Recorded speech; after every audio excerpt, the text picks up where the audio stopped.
Welcome to Case Flow template. In this template, we can calculate the duration for each status of the case record including business hours. Business hours is a standard object which is available in your org, and it is also a lookup field present in your case object.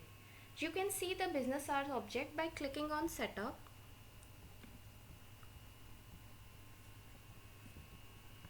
Type business hours. As you can see here, I have already created 3 business hours, but I will be considering only the default one in this whole demo video. You can create as many business hours as you want. I will be using this default one in this whole demo video. Now let's click on this edit button.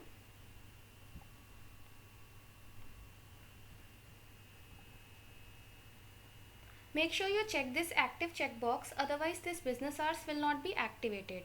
Now select your time zone. I have selected your India Standard Time and also consider the business hours. I have considered the business hours from 9 am to 6 pm. You can consider any business hours as you want. Change it to 9 am to 6 pm.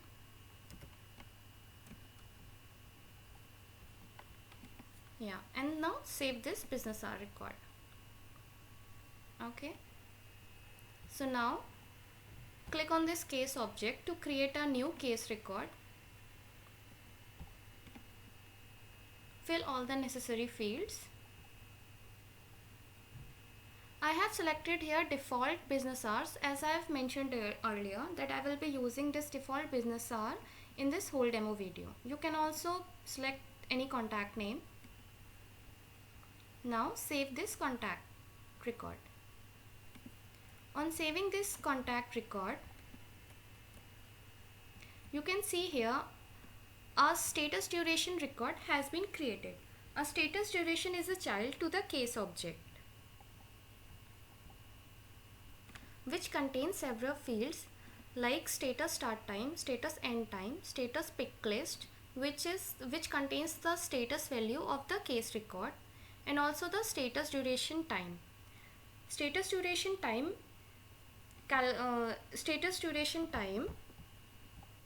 field calculates the duration of each status of the case record.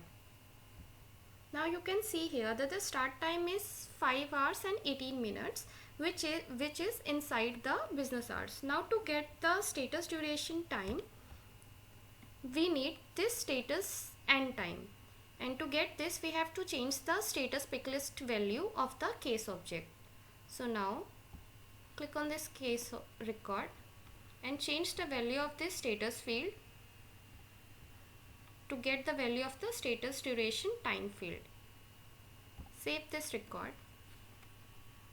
On saving this record, you can see here a new record has been created and the previous one will be updated. Now here you can see here the start time and the end time and the status duration time, which is 2 minutes. Here the status duration time field value is calculated because the start time and the end time comes under the business hours. Also, to calculate the status duration time including business hours comes up with the 4 cases. Here we have already discussed our first case in which both the start time and the end time are within business hours. Our second case is where the start time and the end time both are outside business hours.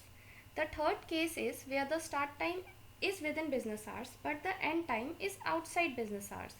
And the fourth case is when the start time is outside business hours but the end time is within business hours. We have already discussed our first case. Now let's move further to our second case where both the start time and the end time are outside business hours. Now let's click on this case object. Click on this default to change the business hours. Now we will change this to 11 am.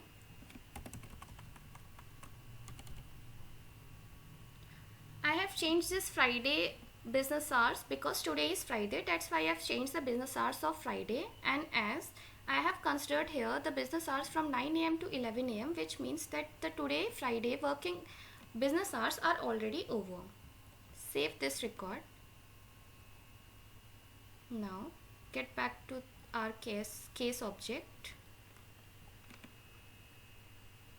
Now here, on changing this value, save this record.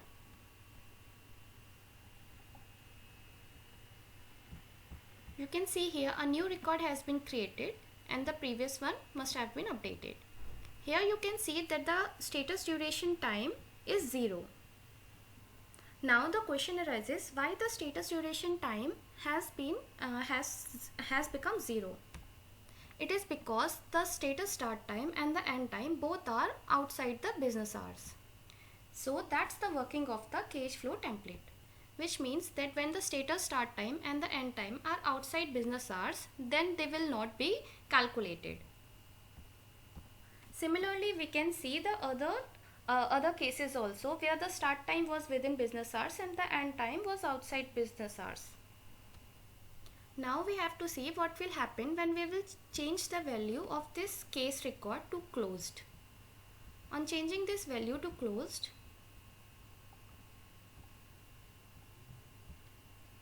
click on save button. We can see here no further record has been created, which means that when the status value is changed to closed, no other record will be created, only the previous one will be updated. So now we can see here that the previous record has been updated and no other further record has been created. So that's the working of the case flow template, which allows you to calculate the duration for each status of the case record.